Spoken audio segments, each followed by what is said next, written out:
From claims of healings and visions to the world's most inexplicable events, whether you're a believer or a skeptic, the truth is always worth the hunt. EWTN Radio presents The Miracle Hunter with Michael O'Neill. Welcome to the Miracle Hunter radio show on EWTN Radio. This is Michael O'Neill. I'm the Miracle Hunter. Hey, we've got a great show ahead for you today. Of course, I've got a pilgrimage coming up, and it's on my mind, the return to Rome, this time for the canonization of Pier Giorgio Frassati. Who knows, maybe Carlo Acutis will be canonized at the same time. We have to wait for June 13th to find that news out.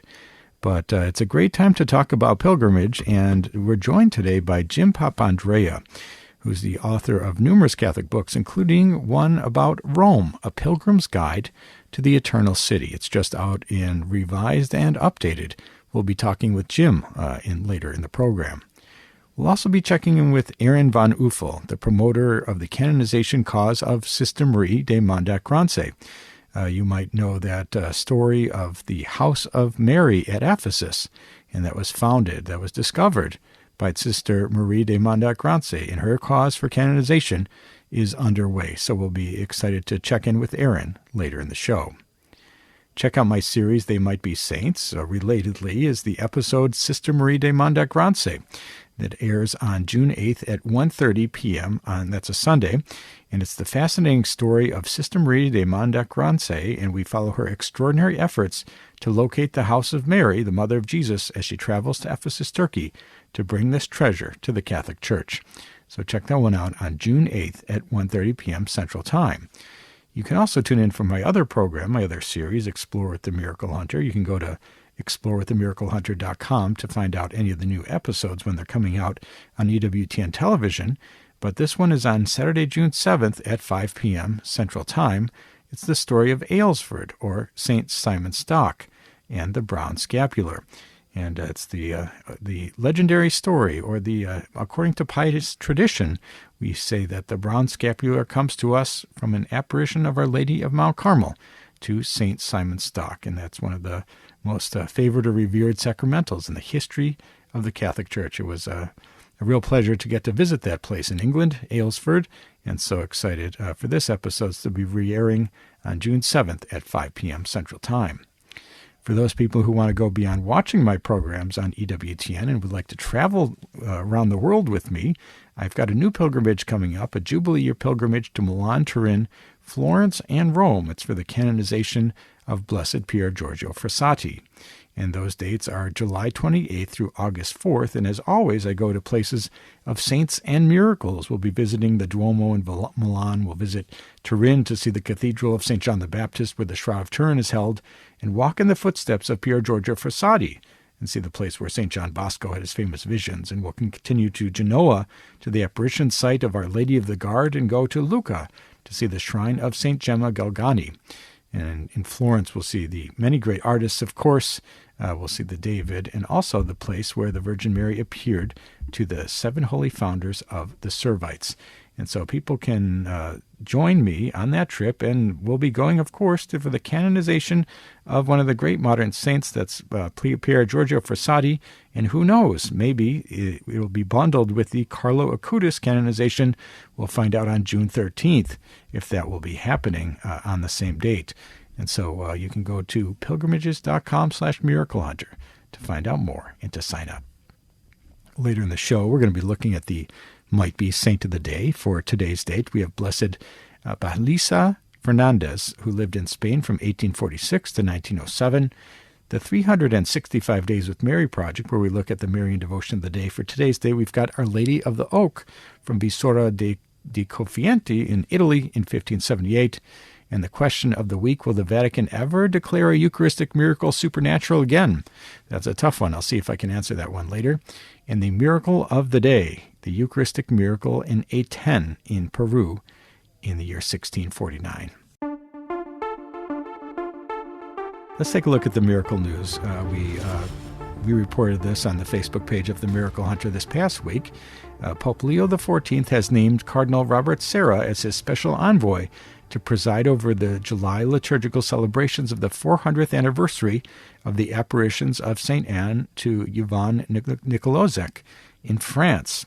And this may not be a noteworthy appointment related to Cardinal Robert Sarah. We don't know if he will be being appointed to any heads of dicasteries or otherwise in Rome. But for now, anyway, this was a noteworthy event that will be happening in France that he will be the special envoy or representative of the Pope for. So this shrine is built on the site of St. Anne's apparitions to a peasant, Yvonne Nicolauzec, who reportedly saw the grandmother of Christ in the year 1623. And the shrine's website recounts the history of St. Anne's appearance to Nicolauzec, and it says, one summer evening in 1623, Nicolauzec was praying to his benevolent mother when suddenly a torch lit the room, and the phenomenon was repeated several weeks later, thus in a family home that St. Anne chose to appear first, honoring what Pope John Paul II called the domestic church and inviting all to rediscover our home as the first instance of conversion and evangelization. But these early events are not yet apparitions. They are just the announcement, the prelude, and this is how St. Anne prepared Nicolauzec's soul for her coming.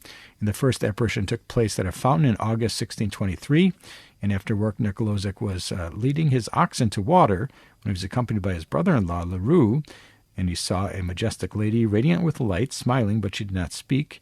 In the following month, St. Anne appeared many times to Nicolauzec, either at the fountain or his home or near the cross on the road to Pluneret, and it's since referred to as Nicolauzec's cross. And so those are little details for you and they're celebrating the 400th anniversary of these apparitions, and this is the only case like this in the entire world related to the apparitions of St. Anne, and that will be happening in July with Cardinal Robert Sarah as the special envoy, as announced by Pope Leo. I've posted a link to the story there on miraclehunter.com's Facebook page if you want to find out more about this apparition of a saint.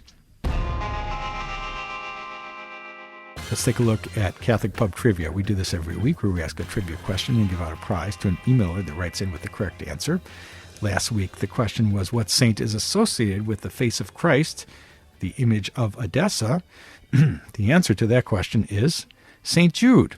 And he presented a cloth to King Agbar of Edessa, and that cloth was, according to tradition, a cloth that Jesus wiped his face with and gave to St. Jude as a sign or a healing, an instrument for healing, and it was presented to King Agbar of Edessa. And you can, if you go to the St. Jude Shrine, which we featured on an episode of Hidden Gems coming out, or that has come out so far, if you watch that episode, you can see a stained glass image of that scene of King Agbar of Edessa holding that face cloth of Christ. And we have a recreation in that program as well. Check out that one, shrines.tv for more information on Hidden Gems. In this week's show, we're going to be talking about pilgrimage and pilgrimage to Rome specifically. And so we've got a question for you about Rome and going on pilgrimage to Rome.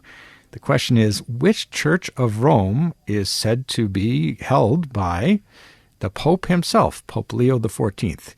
Recently, in recent news, he was just given possession of this church. What is the name of the church that is specifically held by the Bishop of Rome? If you think you know the answer to that question and want to win the prize, the image of the faces of Mary, send me an email to questions@miraclehunter.com. And the fastest answer is going to win that prize, and answers and winners will be posted on the show page on miraclehunter.com. We need to take a short break, but when we come back, we're going to be talking with Jim Papandrea about his new updated book, Rome, A Pilgrim's Guide to the Eternal City. Stay with us for that.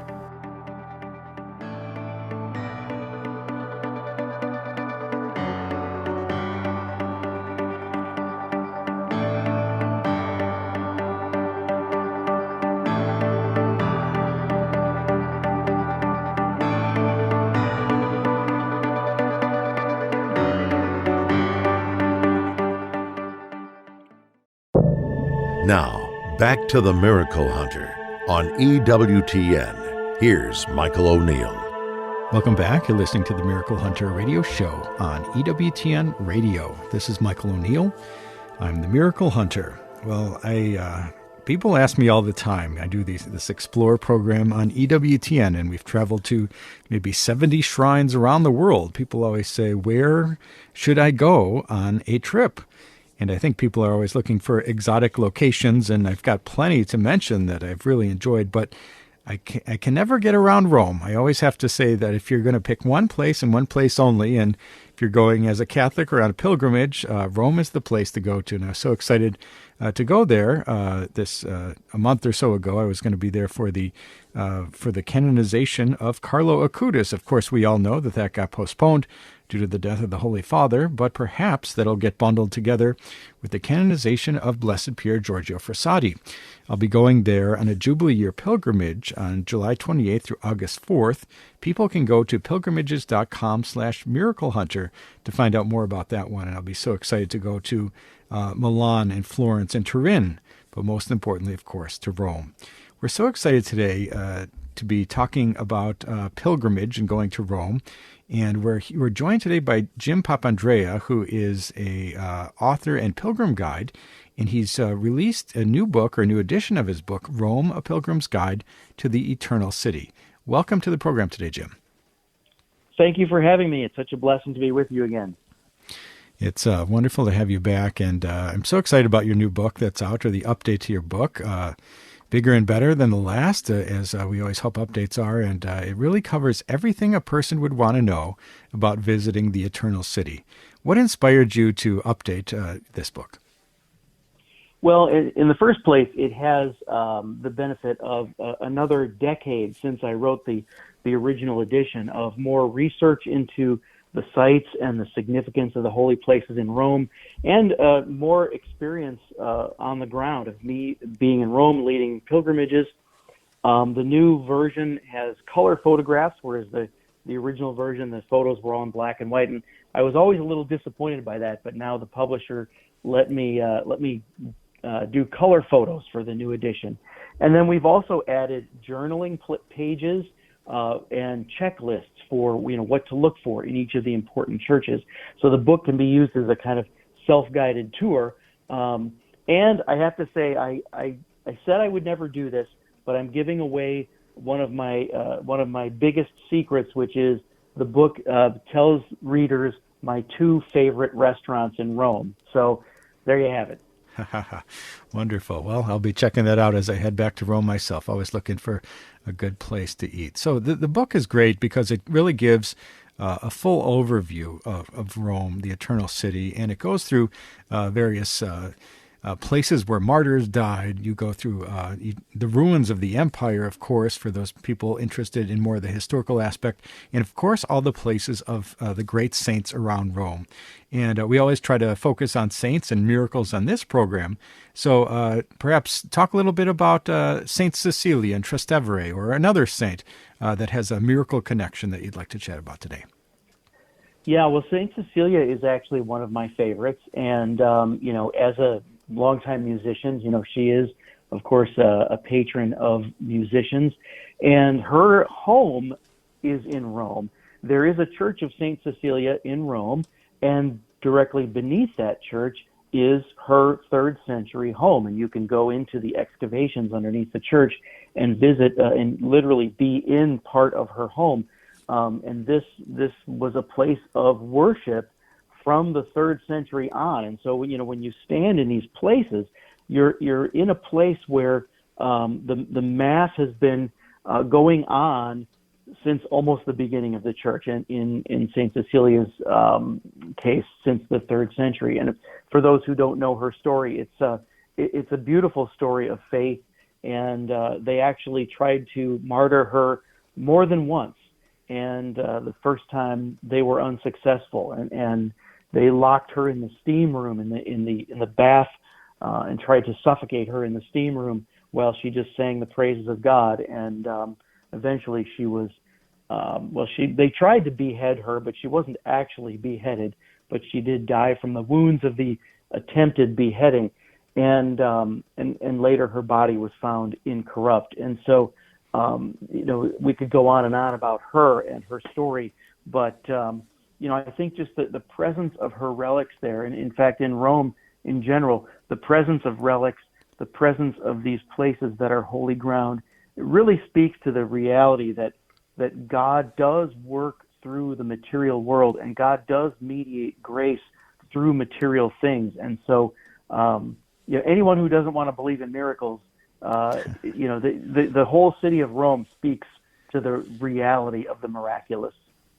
Absolutely. We're talking today with Jim Papandrea about his new book, Rome, A Pilgrim's Guide to the Eternal City, and we're talking about the beauty of going on a pilgrimage. Let's talk about another place that I hope to visit during my next pilgrimage coming up in July, which is Santa Croce in Jerusalem. Talk a little bit about when a pilgrim visits there, what they might see. Well, Santa Croce, that's an interesting church because that's kind of an exception to the rule. It's not built on a place of ancient worship. I mean, it goes back to the 4th century, so I guess that's ancient enough. But it was built by the Emperor Constantine. But because it wasn't already a place of worship, and he wanted it to be holy ground, he actually imported soil from the Holy Land and put it down so that the church would be built on holy ground. And so if you go into the one of the lower areas, which was the chapel of Constantine's mother, Saint Helen, you can actually look through a part of the floor that's got some glass, and you can see the dirt from the Holy Land, and people have put their prayer cards and their prayer requests in there, and it's a beautiful thing. But the church was built to house the relics of the Passion, and especially the relic of the True Cross. So when you go to the Church of Santa Croce and you go into the relic room, you will see relics of the True Cross, the actual cross of Christ that St. Helen found, and you will see other relics of the Passion, and they have a couple of thorns from the crown of thorns and some other things. And so they have a piece of the actual title, the plaque that Pontius Pilate had placed on Jesus' cross that says Jesus of Nazareth, the King of the Jews. There's a piece of that was kept and preserved, and they have that there as well. So it's like traveling back in time. It's amazing to be in a place where these relics are kept. Absolutely amazing. We're talking with Jim Papandrea about his new book, or his updated book, Rome, A Pilgrim's Guide to the Eternal City. And this is such a great book. People can check that out. Places where martyrs died, the fall of the Roman Empire, the churches of Rome, and many saints, and touring around Rome. And as he mentioned, even restaurant recommendations can be found in this book. And one of my favorite churches that I always like to visit is Santa Maria Maggiore in St. Mary Major, partly because of the miracle connection, Our Lady of the Snows, that is the miraculous backstory to the building of that. And then it's downright beautiful, this place. And of course, now we have the connection to Pope Francis himself. Talk a little bit about Santa Maria Maggiore.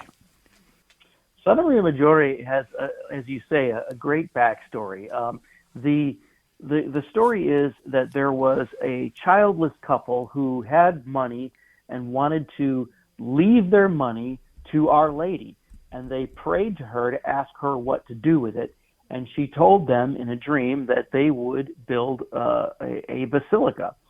And the Pope at the time was also filled in on the plan, and he was told that he would know where to build this church when snow would fall on just this spot.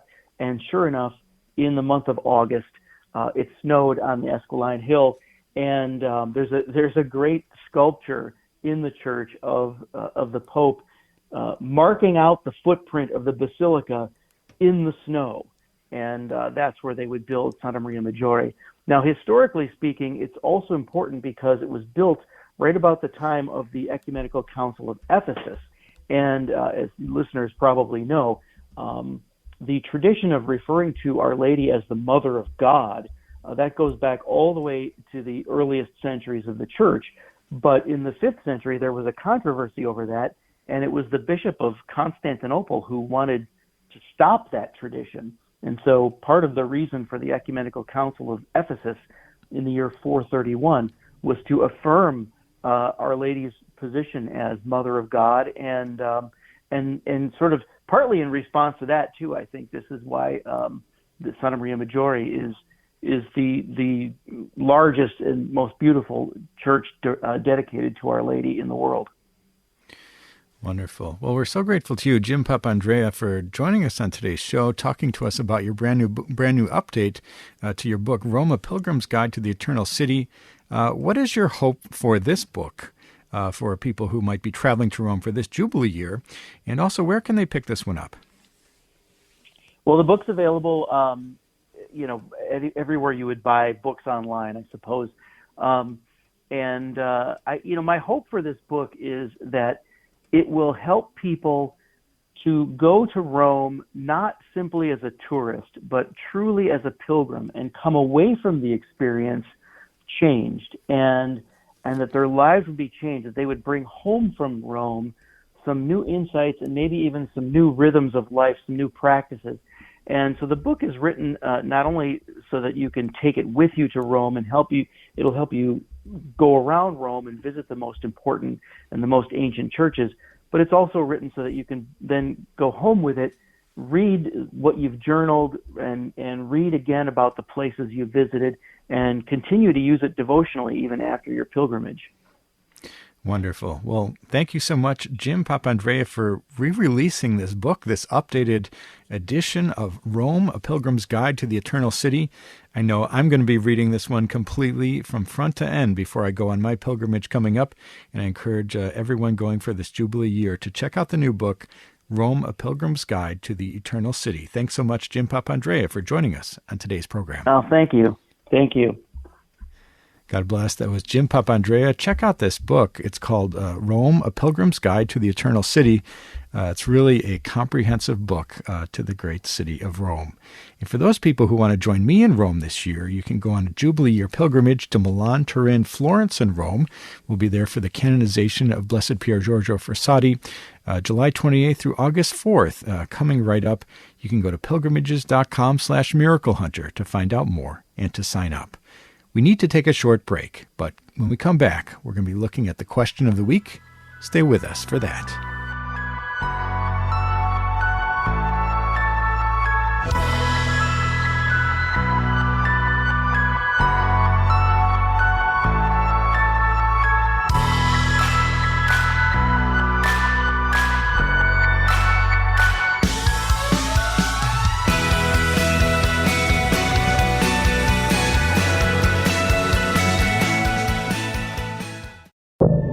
Now, back to the Miracle Hunter on EWTN. Here's Michael O'Neill.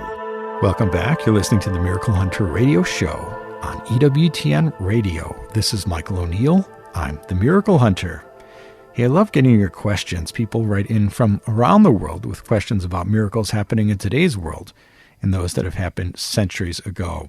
And I love getting your questions. People write in to my email box. I've got a very active and interesting email box, emails coming in all the time with questions about miracles. But I also love answering questions in person. And so when I give talks, I probably give 20 presentations around the country each year. I travel to different Catholic parishes and shrines and conferences, and I always speak about miracles, whether it's Eucharistic miracles or Marian apparitions or how the Catholic Church investigates the supernatural. It's always some sort of miracle theme, and I always open it up to questions afterwards, and I love hearing what people are thinking about. If you'd love to have me speak in your parish, send me an email to go to my website, and you can click on the contact tab, and you can send me a message that way, and maybe I'll be speaking at a parish in your area sometime soon.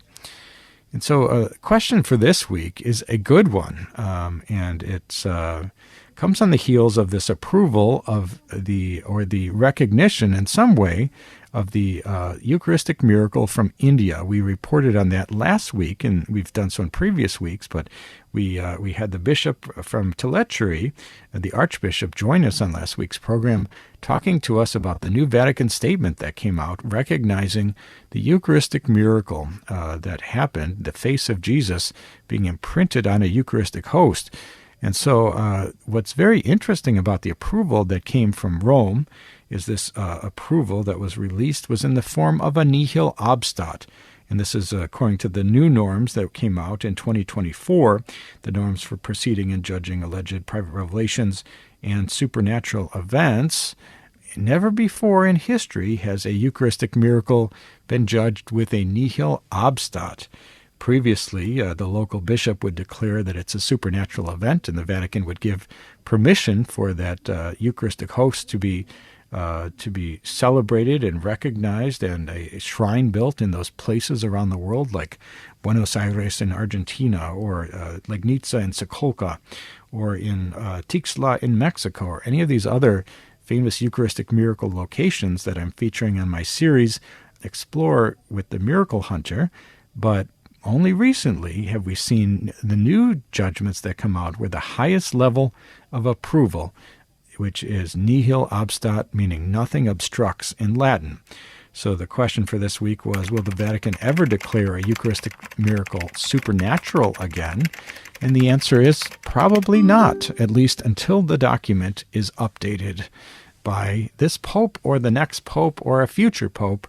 According to the document that came out, these new norms, the Church never will declare any kind of a miracle other than a healing miracle for a canonization cause. They won't declare any miracle to be officially supernatural, only nihil obstat, meaning nothing stands in the way. So it is positive in the sense that the scientific inquiry that was done on this Eucharistic miracle in India was presented, and if there had been errors done on the in the scientific inquiry, or it was shown to be a hoax, or it was shown to be paint, or some other coloration of human form done on that Eucharistic host, it definitely would not have received the nihil obstat. But at this point, they're not going to be declaring it to be officially supernatural, just saying that there's no reason for the faithful not to engage in the devotion if they so choose. So kind of a complicated answer, but an interesting one. And if you have a question for the Miracle Hunter, you can send me an email to questions@miraclehunter.com, and maybe I'll be answering your question on the air next week. Let's take a look at the 365 Days with Mary project. We do this every week, where we look at the Marian devotion of the day as it lines up exactly to the day's date. We all know Fatima, May 13th, or Lourdes, February 11th, or Guadalupe, December 12th, but believe it or not, there's a different Marian devotion for each and every day of the calendar year from somewhere around the world. And we're talking about the celebration of feast days, the building of basilicas, miracles occurring on a specific date, but there's some connection to every day of the calendar year. And you can check out my book, The 365 Days with Mary, or download the app, or go to the website, 365dayswithmary.com, to find out more. For today's day, we've got Our Lady of the Oak from Visora dei Conflenti in Italy in the year 1578. The story goes that the Mother of God appeared on June 7, 1578, to a lowly shepherd named Lorenzo Foligno, and the young man was resting in the shade when he heard sweet music and saw the Virgin Mary surrounded by angels in a large oak tree. And she asked him to tell the priest to build a church. After apparitions to others, the church was finally built, and the place became a place of pilgrimage, and there arose votive icons. In one of them was a large stone in the shape of a foot, referred to as Our Lady of the Tread. In 1921, a fire destroyed the shrine, but in 1958, it was rebuilt in the same place as it is today. And Our Lady of Visora is venerated with the title of Madonna della Quercia, which is Our Lady of the Oak. For more information on this fascinating Marian devotion, or any of the hundreds of other Marian devotions from around the world, you can go to 365 Days with Mary. You can download the app or pick up the book, or go to the Facebook page for 365 Days with Mary and join any of the 10,000 other followers who are getting a daily title of Mary. Let's take a look at the miracle of the day. We do this every week, where we talk about a miracle happening on today's date at some point in Christian history. And for today's date, we've got the Eucharistic miracle in Eten, that's E-T-E-N, in Peru, in 1649. In June of 1649, during the celebration of the Eucharist in Eten in Peru, witnesses reported seeing the image of the child Jesus on the consecrated host, and this event is commemorated annually and holds significant importance for the local faithful there in Eten in Peru. and that is a Eucharistic miracle happening in 1649, and that is today's Miracle of the Day. Let's take a look at the sainthood news. No, I don't have any new sainthood news for you this week, same as last week. The Pope has not made any new decrees regarding venerables or blesseds or saints. That will be happening on June 13th at a public consistory of related to sainthood causes. And the big thing that many people, myself included, are interested in, will he announce on Carlo Acutis' rescheduled canonization? Of course, that was canceled due to the death of Pope Francis, or canceled or postponed, and we'll be finding out the new date, we believe, on June 13th. So stay tuned for that, and the hope is, or my hope is anyway, that he reschedules it to be coinciding with to be bundled with the Pier Giorgio Frassati canonization, which will be happening at the beginning of August. And I'll be there leading a pilgrimage from August 28th to July 28th through August 4th. So check out pilgrimages.com/miraclehunter if that news comes to be. And we can check out my series, They Might Be Saints, and I talk about might be saints of the day, people on the path to sainthood. We're talking about servants of God, venerables, and blesseds before they have all their miracles as recognized by Rome, and we look at their death anniversaries and their feast days in the case of blessed. So for today's day, we've got Blessed Basilisa Fernandez, who lived from 1846 to 1907 in Spain. And the memorial is today on June 7th. And she was a Premonstratensian nun at the monastery of Santa Sofia Toro in Zamora in Spain. He made her vows on October 13th in the year 1867. And she was the secretary to her abbess, and she maintained the correspondence with other Premonstratensian houses. And she wrote several articles and pamphlets to support the work of Messe Reparatrice and the Sodality of St. Peter Claver. And she was known for her dedication to the Eucharist. She was born on April 15, 1845, in Tiedra in Castilla y León in Spain, and died on June 7th in 1907. With one more miracle, Blessed Basilisa Fernandez will be Saint Basilisa Fernandez, and she's today's Might Be Saint of the Day. And for people interested in checking out the series, They Might Be Saints, which airs weekly on EWTN, which is my television show about Americans on the path to sainthood, this Sunday, June 8th at 1:30 p.m., They Might Be Saints, Sister Marie de Mandat-Grancey, the fascinating story of Sister Marie de Mandat-Grancey. We can follow her extraordinary efforts to locate the house of Mary, the mother of Jesus, as she travels to Ephesus, Turkey, to bring this treasure home to the Catholic Church. And that is They Might Be Saints, Sister Marie de Mandat-Grancey, this Sunday, June 8th at 1:30 p.m. Central Time. We need to take a short break. But when we come back, we're going to be talking with Erin von Uffel, the promoter of the canonization of cause of Sister Marie de Mandat-Grancey. Stay with us for that.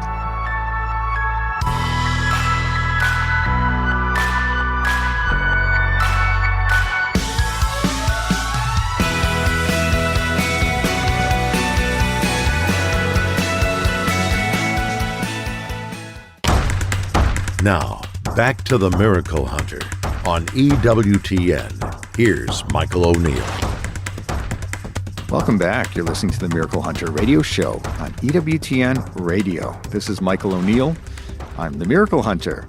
We've got another future saint to talk about today, and in my opinion, perhaps she has the most fascinating of all the future saint stories of causes run here in the United States, and that is of her life in France, then her life in Turkey, and her founding of the Holy House of Mary in Ephesus. It's a truly incredible, almost an Indiana Jones style story, and we are so blessed to be able to feature her story on a very early episode of They Might Be Saints, and so people can find out more if they go to EWTNRC.com. You can find out, you can see the episode or purchase the DVD for the episode related to Sister Marie de Mandat-Grancey. And I'm so excited today to talk to the promoter of that canonization cause of Sister Marie, and that is Erin von Uffel. Welcome to the program today, Erin. Thank you so much, Michael. I'm thrilled to be able to talk about Sister Marie to your audience And since you're a miracle hunter, we're hunting a miracle for Sister Marie. That's right. It's always great to talk with you, and it's great to have you back on the show. And yes, we are hunting for miracles for Sister Marie, because as of right now, she's a servant of God. She'll move to venerable, and then she'll need those 2 miracles to move on to blessed and to saint. And the story of Sister Marie de Mandat-Grancey is truly remarkable.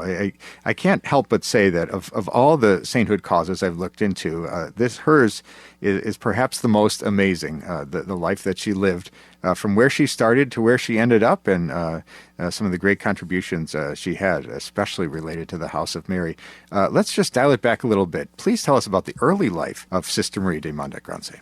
Sure. Sister Marie truly lived a fairy tale life. She was born in a castle. Her mom and dad were the Count and Countess of Grancey. They had the town named after them. Everyone in the village came to their property to go to Mass at the collegial church that was named and sanctioned and officiated by the popes themselves.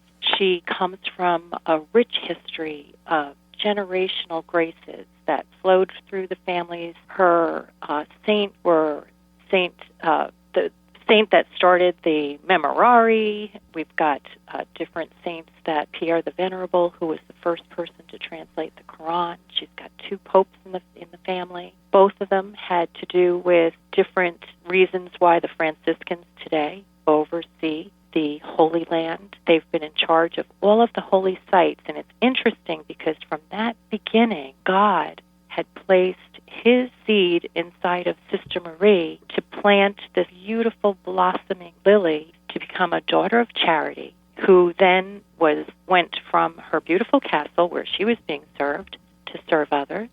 She worked as a nurse, as a pharmacist, as a teacher, and in the House of Mary with orphans, several places in France during wartime. So she really experienced very difficult times where she had to provide for not only her sisters, but for all of the children. When there really were no provisions, she was able to get the people around her to rally, to help one another, and to also help her own people. After all of the children were settled and everything had been taken care of in her orphanages, God gave her a new mission, and that was to go and find the house that the Blessed Virgin Mary lived in with St. John the Apostle. And tell us how she knew where to go for that. Where would that information be about the House of Mary? So at the time that God was stirring this in her heart, a new book had hit the press, and it was written by Clemens Brentano, who was the scribe for Anne Catherine Emmerich. And St. Anne Catherine Emmerich had visions of the Blessed Mother's life. She was given incredible gifts of being able to see the past, present, and the future. And she described who would have been coming and going from the house. So we know that all of the apostles visited the home.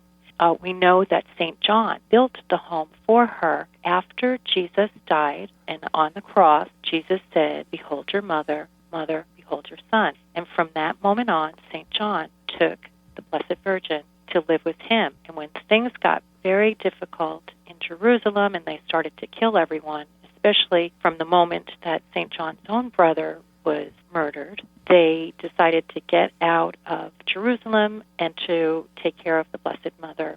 And they brought her to Ephesus, which was a much more religiously tolerant city in that time. And they didn't live right in the city. They lived in the outskirts, up in the mountain. There was a mountain called Nightingale Hill, and they made a stone house that is still there to this day. And Anne Catherine Emmerich gave almost like a treasure map, your Indiana Jones effect here, of if you followed what Anne Catherine Emmerich wrote, there's no way you wouldn't make it to the house, which is still standing today, which is quite remarkable, because if you've ever been to the Holy Land, you know that you have to go down many, many, many layers of foundations before you get to something original. However, just like the Blessed Mother has been preserved, the home that she lived in Ephesus was also preserved. There were pine trees that were behind it, and before it, it was the sea, and from her home, she could actually see the island of Patmos, where St. John received the book of Revelation. So it St. John wasn't with her physically in the house, she could see where he was. It's just a remarkable story. Absolutely. That story is truly amazing of Sister Marie de Mandat-Grancey. And what I found when we did the research on this and we put together that program, one of the things I found was so fascinating is, sure enough, she discovered this home through the writings of Anne Catherine Emmerich, and she was able to locate that house. And then through her connections, her family's wealth, she was actually able to purchase that house of Mary and preserve it, which is an absolutely amazing thing. I assume in that region it's mostly Muslim territory, so having a Absolutely. Christian enclave there is truly amazing. Right. And the Daughters of Charity, they're one of the only orders that you are allowed to use your own wealth from your family or your inheritance for the glory of God. And so God had already arranged for her to be in a family that would have so much money. If anybody's been to Paris and stayed in the Ritz Hotel, that was one of the many residences of the Grancey family. So she went to her father and she said, okay, if I were to have been betrothed to one of the royal houses throughout Europe, like her sister had been, you would have given me such and such amount of money. I would like to use that money to preserve this home for all time. And you can just imagine if one of your children came to you and said, there's a dirt plot, we see some stones, and there's women who are working tobacco fields who lay their leaves on this home. We think it's the Blessed Mother home. We'd like you to buy it. Most people would say, you're out of your mind. And if anyone else in Europe finds out about this, we will be laughed off of every list of parties and, social gatherings, because that's what a lot of the people were really into at that time. Although her family was very holy, they still didn't want to have that kind of notoriety if it went south. But Sister Marie is not the type of person that you can say no to. And when she knew that this was something that God truly was telling her to do, she was able to pray and persevere, and yes, she was given the money. And then she had to find a way also to get transferred over to Turkey, because it's not like you could just raise your hand and say, well, now I'd like to go to this part of the world. You're a servant of God. You have different people in charge. And just at that time, Pope Leo XIII was calling for missionaries, and he needed them to go to that part of the world because the Ottoman Empire was redoing all of their roads and restructuring their engineering on so many different things. And the French businessmen had just gotten a contract. So he needed to have French-speaking missionaries in that part of the world. It's amazing. When God wants you to do something, he just makes everything, all the doors open, so that all you need to do is just walk through them and just do God's holy plan. And she got there, and then the next step was, who is she going to find to go up into these mountains? Because she's a nun in a habit. She was able to talk to of the priests into it after a long story, which you really do need to read the book because it's such a fascinating story, even with these priests, and you're going to just love it. You got to get that from Tan books. And they wound up finding the house, and then they brought in people who were atheists to try to prove it's not the house. They wanted to have like the devil's advocate take charge and say, it's definitely not it. But so what did the archaeologists say at that investigation? One of them said, I'm so upset because now I do need to believe in there's a higher being because this truly is from it. They were able to take stones that they already had from that time period, and they said, yes, this is exactly the same stone. Then when they were doing some digging, they found skeletons. And the most interesting part is that their head, their hands, and their feet were not pointing to Jerusalem. They were pointing to the house. Mm. And that automatically told them that there was something much more important in that home that they needed to pay attention to. And in their hands, they had the coins from that period of time. So all roads were leading to, yes, this definitely was the place. And what's really interesting is when they did more digging, they came across the fireplace stones that had to be removed from the center of the house, because that's the way it was when the Blessed Mother lived there. They were going to turn it into a chapel. These are the apostles turning it into a chapel. They literally were making almost the first church out of Mary's house. And so they buried these fireplace stones in the back area closer to where they kept the tabernacle. And when they were looking for the round part of where the tabernacle would have been, that's when they found the stones. And they gave one of the stones back to Sister Marie. And it's still in the family castle. Incredible. What an incredible story, the finding of the House of Mary in Ephesus through the work of Sister Marie de Mandat-Grancey. What an amazing backstory for somebody who's being considered for sainthood. We're talking today with Erin von Uffel, the promoter of the canonization cause of Sister Marie de Mandat-Grancey.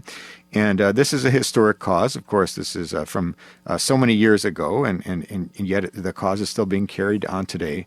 What can we look at as far as the status of this cause? I know that she's a servant of God. How will she move on to the next step of Venerable? Well, we're actually waiting for the postulator over in Rome, Dr. Andrea Ambrosi's office, to write the biography. And they have all the information, so we're hoping that they will do that, because then she will be declared the next step. And in the meantime, we are imploring people to pray to Sister Marie. The best part about you listening, anyone out there, you have the possibility of hitting it really big with some huge favor. Most people who pray to Sister Marie do not really know who she is. We've gotten testimonies from people who say, I'm not even Catholic, but I heard she bought the House of Mary, I'm Jewish, I sell houses, and when I pray to her, I sell all my houses. People who have gotten the prayer card, they notice that the prayer card almost acts like a relic, and if it's placed on somebody's body, if it's God's will, they're getting miraculously healed. I can tell you from my own family, my mom, and prophets never taken seriously in their own household, so not that I'm a prophet, but my mom would hear Sister Marie, Sister Marie, Sister Marie, and in one ear, out the other. But when my dad had his toes turn black, all of a sudden she's on the phone saying, what do I do, and what's this about Sister Marie? And I said, well, I'm getting so many testimonies of people placing it on, contacting it with the place of their body, and just saying, God, with your glory, please allow Sister Marie to heal this part of my body, if it's something that is okay with you. And whether they say the prayer or not, it's happening. They just say, Sister Marie, please intercede in the name of Jesus. And if they say the prayer, that's even better. But the very next day, my mom called and she said his toes were perfect, absolutely perfect. And something that turns black, it doesn't reverse, ever, ever, ever, ever. One of my nephews had retinal blastoma, and he had contact with the prayer card. They placed it on his eye. His mom implored Sister Marie, and Sister Marie started to instruct her on what to do and what not to do for this child. And the doctor to this day calls him the miracle baby. And there's many, many things that have happened with this. That's wonderful. There are so many cases of graces, intercessions, blessings, favors that we might say through the intercession of Sister Marie de Mandat-Grancey, who is a servant of God, and hopefully in due time will move ahead to Venerable, Blessed, and then Saint. Well, we're so grateful to you, Erin von Uffel, the promoter of the canonization cause of Sister Marie de Mandat-Grancey. And if people want to find out more about this incredible future saint, where can they go? They can go to sistermarie.com. Wonderful. Well, we're so grateful to you, Erin von Uffel, promoter of the canonization cause of Sister Marie de Mandat-Grancey, for talking to us about this great future saint. Thanks so much for being with us today. Thank you so much, and we're hunting for those miracles, so get back in touch with Michael and let him know. Thank you, Erin. God bless. And that's all the time we have for today's show. If you missed any of this episode or want to catch up on past episodes, you can go to EWTN.com/radio. check out the audio archives, or download the free EWTN app.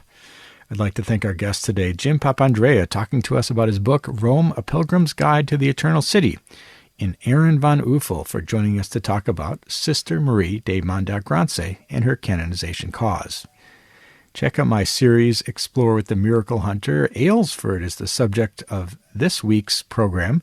On June 7th at 5 p.m. Central Time, we'll be looking at St. Simon's Stock and the Brown Scapular. It was a beautiful place to visit there in Aylesford in England. And check out my Jubilee Year pilgrimage to Milan, Turin, Florence, and Rome, the canonization of Blessed Pier Giorgio Frassati on July 28th through August 4th. Will be the dates. We'll be going to places of saints and miracles like we always do, visiting the Duomo in Milan. We'll go to see Turin to see the Cathedral of St. John the Baptist, where the Shroud of Turin is held, and walk in the footsteps of Pier Giorgio Frassati and see the place where St. John Bosco had his famous visions. And we'll continue to Genoa to see the apparition site of Our Lady of the Guard. We'll go to Lucca to see St. Gemma Galgani's shrine, Florence, home of many great artists. We'll see the site of Michelangelo's David, as well as the site of the apparition of Mary to the 7 holy founders of the Servites. Of course, we'll finish up in Rome to see the many incredible sites in the holy doors around the Vatican. And we'll finish with the canonization of one of the great modern saints, that is Blessed Pier Giorgio Frassati. Find out more information and sign up at pilgrimages.com/miraclehunter. I'd like to thank you for joining me today on Miracle Hunter, where from claims of healings and visions to the world's most inexplicable events, whether you're a believer or a skeptic, the truth is always worth the hunt.